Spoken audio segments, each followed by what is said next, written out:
Sumainyo ang Panginoon. At sumainyo. Ang mabuting balita ayon kay San Mateo. Papuri sa iyo, Panginoon.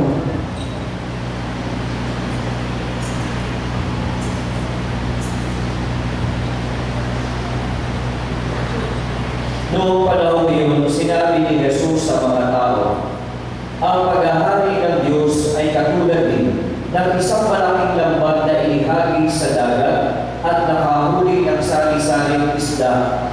Nang mapuno ay hinila ito sa pampang at naupo ang mga tao upang pagbukod-bukurin ang mga isda. Tinipon nila sa mga sisindan ang mabubuti, ngunit itinapon ang mga walang kwenta. Gayon din ang mangyayari sa katapusan ng daigdig. Darating ang mga anghel at ihiwalay ang mga makasalanan sa mga banal at iahagis ang mga makasalanan sa maningas na pugon. Doon magdadami sila at magkakalit ang kanilang ngipin. Naunawaan na ba ninyo ang lahat ng ito? Tanong ni Jesus. Opo, sagot nila. At sinabi niya sa kanila, kaya nga, ang bawat eskriba na kumikilala sa paghahari ng Diyos ay tulad ng isang puno ng sambahayan na kumukuha ng mga bagay na bago at luma sa kanyang taguan. Nang masabi na ni Jesus ang mga talinghagang ito, siya ay umalis doon. Ang mabuting balita ng Panginoon. Pinupuri ka namin, Panginoon Jesucristo, magsibuko na. Magandang gabi po muli sa inyong lahat. Advance happy fiesta po sa inyo. Sana same to you. Kayo ang may fiesta. Nakikifiesta lamang po kami. No? Pero napakahalaga po na ang ating pagdiriwang ng kapistahan ng parokya at ng ating patron ay hindi lamang nakatulong sa mga kung ano-ano mga gawain na walang kinalaman sa ating buhay espiritual. No? Maganda talaga na ang bawat pagdiriw ng kapistahan may mga ganitong dominaryo kung saan tayo bilang komunidad ay sama-sama naninilay bago paihain ang mga lensyon, ang mga hamon at kung ano-ano pa. Tayo'y maghahain muna ng banal na sakripisyo. Kaya nga po, sa halos lahat ng parokya, may ganitong pagdiriwang ng mga novena masses bilang paghahanda sa kapistahan. Ito yung tunay na pagpaparangal sa ating patron sa pamamagitan ng pagdiriwang ng banal na misa. Alam niyo po yung ating mga pagbasa itong linggo ito, lalo na ng nakaraang Martes no Angelo, para mayroong pagkakatulad sa tema. At ang tema ay parang pagdating daw ng huling panahon, ang Diyos bilang hukom ay paghihiwalayin ang mabuti sa masama. Nung isang araw, doon sa pagninilay, ang sabi mo sa Ebanghelyo, para daw mayroong isang taniman, may naghasik na mabubuting binhi. Pero biglang hindi namamalayan, may naghasik din ang masasamang damo. Kaya ang mangyayari daw, tutubo yung mabuting binhi at yung masamang damo ng sabay. Posibleng yung masamang damo, patayin yung mabuting tanim. Yung wheat among the weeds ay mamamatay. Pero ano po ang sabi doon sa pagninilay? Pagdating daw sa panahon ng pag-aani, ihihiwalay naman yung damo doon sa mabuting tanim. At yung daw kasamang damo, ano ang gagawin? Susunugin. Ngayon po, sa ating namang Ebanghelyo, parang ganoon din. Ang sinasabi ay tungkol naman sa isang ang paghahari ng Diyos ay tungkol daw sa isang malaking lambat na ilihagi sa dagat at nakahuli ng sari-saring isda. Nang mapuno, hindi na sa pampang. At naupo ang mga tao upang ano raw ang gagawin? Pagbubukod-bukurin ang mga isda. Yung daw na mga mabubuting isda, ilalagay sa isang sisindan. At yung mga walang kwenta, yan ang pagkakasabi talaga, yung mga walang kwentang isda, ay ihihiwalay din. Sabi kanya ang mangyayari sa katapusan ng daigdig. Darating ang mga anghel, ihihiwalay ang mga makasalanan sa mga banal. Alam niyo po, kung pagtitilayan natin yung dalawang ebanghelyo na yun, masamang damo at mabuting tanim, magagandang isda at walang kwentang isda, paghihiwalayin. Ang tanong natin dyan, saan ako?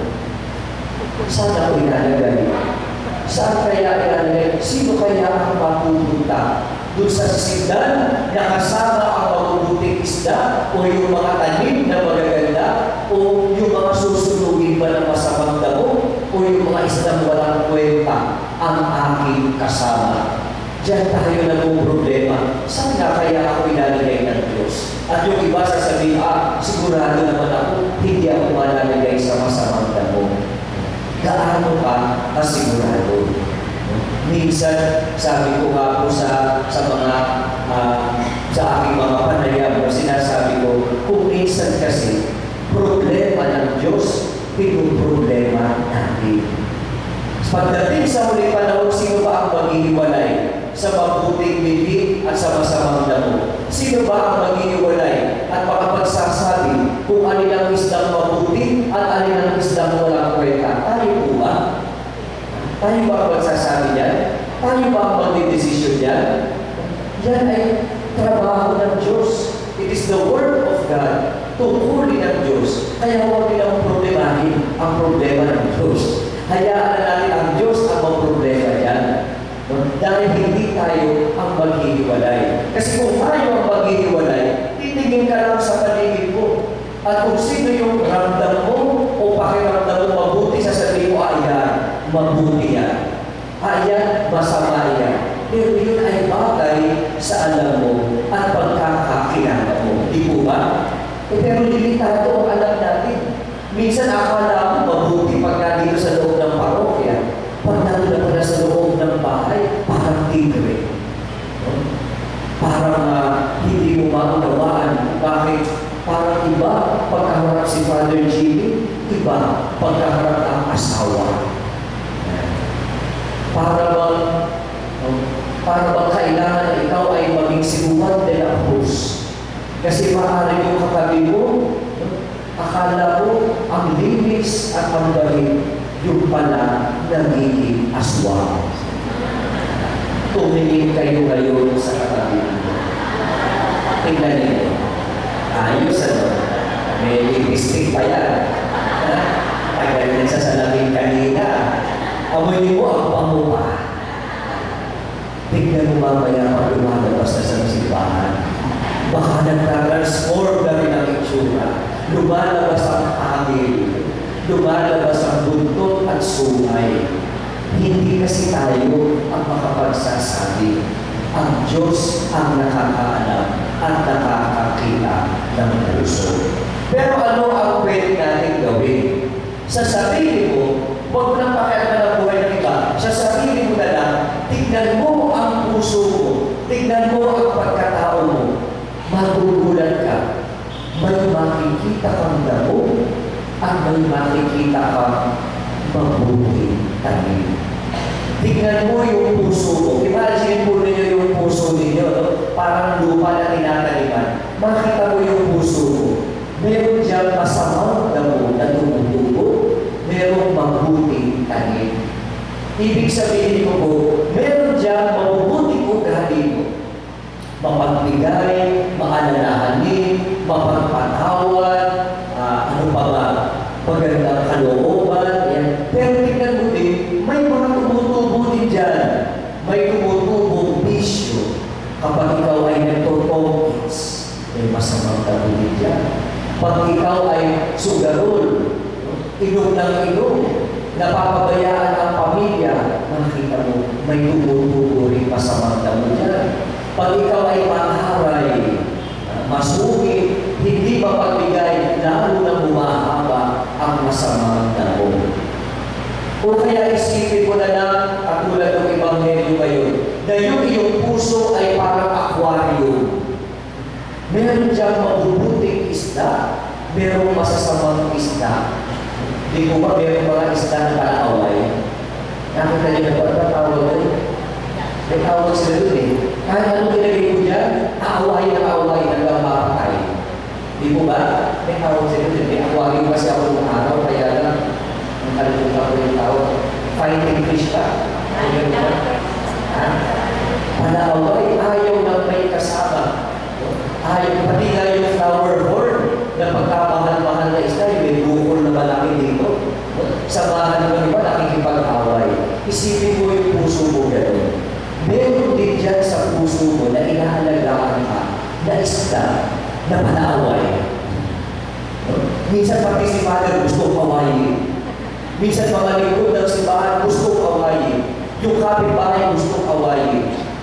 Kung gano'n daw ang ating puso, iyon ang pwede mong pakialaman, hindi ang ibang tao. Tingnan mo yung puso mo, bilang may mga tanim. Alin dyan ang dapat mo nang pulutin? Alin dyan ang kailangan ng alasin? Alin sa mga damo sa puso mo, yung hindi makatutulong sa iyo? At para bang ginagawa lang na isang masukal na guba ang iyong kalooban. Yun ang pwede natin pakialaman. Yun ang pwede mong alagaan. Hindi po ba, kung sino sa inyo may mga garden, may mga taniman, kung sa paligid ng bahay o kahit anong taniman, hindi po ba, pabayaan mo ang garden mo ng isang buwan. Sigurado ang mangyayari. Malalan tayo magagandang tanim siguro at dadami ang mga damo. Magkakaroon ng makahiya, magkakaroon na ng kung ano-anong damo dyan. Ganun po ang nangyayari sa isang hardin na hindi inaalagaan. Dumadami ang mga halaman na masama na hindi kailangan. Parang ganyan ang puso ng tao. Gusto mo maging mabuti ang iyong puso, alagaan mo. Huwag mo pababayaan. Alisin at putulin na ang mga damo na hindi kinakailangan. Ang mga ugali, ang mga bisyo na makasasama lamang sa iyo. Alam niyo po, maganda yung ating, o sabihin, tamang-tama yung ating patron dito sa iyong parokya, San Juan Maria Vianney. At sa kanyang kwento ng kanyang buhay, ano yung pinaka-sikat tungkol sa kanya? Sa buong araw daw, saan nauubos ang oras ni San Juan Maria Vianney? Sa pakikinig sa umpisal. Kung i-imagine ninyo, ang buhay ni San Juan Maria Vianney ay naubos yung oras sa paglapit ng mga tao tulad ninyo na ibinibigay at sinusurrender sa kanya yung masamang damo. Napupuno si San Juan Maria Vianney yung masamang damo at siya ang sumusunod dito para sa atin. Sana po ganyan ang gagawin natin. Nandito ang inyong Father Jimmy Marquez. Handa rin tanggapin yung mga masamang damo binubulog mo sa iyong puso. At hayaan natin si Father Jimmy ang sumunod niyan para sa inyo sa ngalan ng Panginoon. Upang matulungan tayo, hindi lamang naman talaga si Father Jimmy. Kahit sinong pari na malalapitan ninyo, ganun kahalaga ang sakramento ng umpisal. Kaya ganun ang pagpapahalaga ni San Juan Maria Vianney. Nais niya na alagaan natin ang mga hardin sa ating puso. Punutin ang mga damo. Magpakialaman ang damo ng kapwa kasi nagkakasala ka lamang lalo. Hayaan natin akayin din sila na alagaan ang sariling hardin ng kanilang puso upang tayo, bawat isa, tayo na mismo ang mag-aalis ng mga damo niyan upang amaran ng Diyos sa iyong puso sa tuwing tinatanggap mo ang kanyang banal na katawan ay isang hardin ng kabutihan at ng kagandahan mo.